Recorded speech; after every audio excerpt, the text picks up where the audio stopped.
ओम श्री परमात्मने नमः। धृतराष्ट्रोवाच धर्मक्षेत्रे कुरुक्षेत्रे संवेतायुत्सवे माम का पांडवाश्च चैव किं कुर्वतः संजय। माम का पांडवाश्च चैव किं कुर्वतः संजय। माम का पांडवाश्च चैव, पांडव धृतराष्ट्र को अपने पिता के बड़े भाई होने से पिता के समान समझते थे और उनकी आज्ञा का पालन करते थे। धृतराष्ट्र के द्वारा अनुचित आज्ञा देने पर भी पांडव उचित अनुचित का विचार न करके उनकी आज्ञा का पालन करते थे। अतः यहाँ माम का पद के अंतर्गत कौरव और पांडव दोनों आ जाते हैं। फिर भी पांडवा पद अलग देने का तात्पर्य धृतराष्ट्र को अपने पुत्रों में तथा पांडु पुत्रों में समान भाव नहीं था, उनमें पक्षपात था। अपने पुत्रों के प्रति मोह था। वे दुर्योधन आदि को भी अपना मानते थे पर पांडवों को अपना नहीं मानते थे।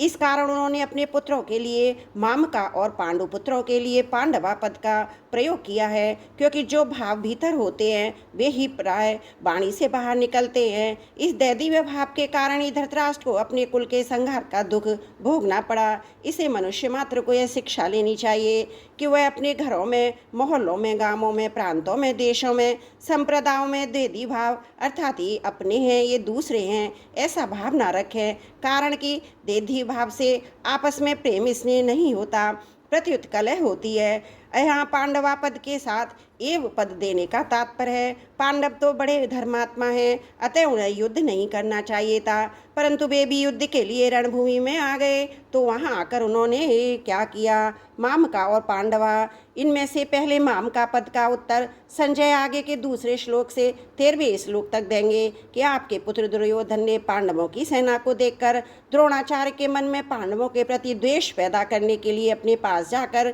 पांडवों के मुख्य मुख्य सेनापतियों के नाम लिए। उसके बाद दुर्योधन ने अपनी सेना के मुख्य मुख्य योद्धाओं के नाम लेकर उनके रण कौशल आदि की प्रशंसा की। दुर्योधन को प्रसन्न करने के लिए भीष्म जी ने जोर से शंख बजाया।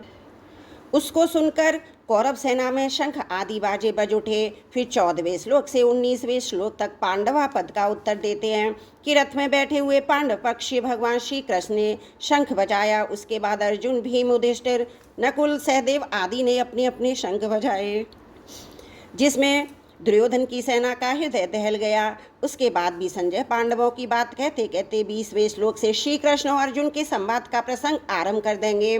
किम कुर्वतः, किम शब्द के 3 अर्थ होते हैं, विकल्प, निंदा, आक्षेप और प्रश्न। युद्ध हुआ कि नहीं, इस तरह का विकल्प तो यहाँ लिया ही नहीं जा सकता, क्योंकि 10 दिन तक यह युद्ध हो चुका है और भीष्म जी को रथ से गिरा देने के बाद संजय हस्तिनापुर आकर धृतराष्ट्र को वहाँ की घटना सुना रहे हैं। मेरे और पांडु के पुत्रों ने क्या किया जो कि युद्ध कर बैठे, उनको युद्ध नहीं करना चाहिए था, ऐसी निंदा न आक्षेप भी यहाँ नहीं लिया जा सकता, क्योंकि युद्ध चल ही रहा था और धृतराष्ट्र के भीतर भी आक्षेप पूर्वक पूछने का भाव नहीं था। यहाँ किम शब्द का अर्थ प्रश्न लेना ही ठीक बैठता है।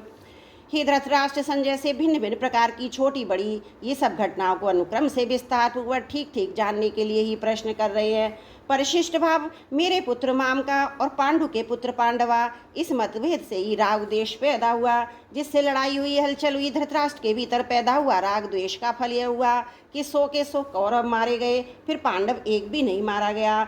जैसे दही बिलोते हैं तो उसमें हलचल पैदा होती है जिससे मक्खन निकलता है, ऐसे ही माम का और पांडवा के भेद से पैदा हुई हलचल से अर्जुन के मन में कल्याण की अभिलाषा जागृत हुई, जिससे भगवत गीता रूपी मक्खन निकला। तात्पर्य यह हुआ कि धृतराष्ट्र के मन में होने वाली हलचल से लड़ाई पैदा हुई और अर्जुन के मन में होने वाली हलचल से गीता प्रकट हुई। माम का पांडवाश्च चैव किं कुर्वतः संजय।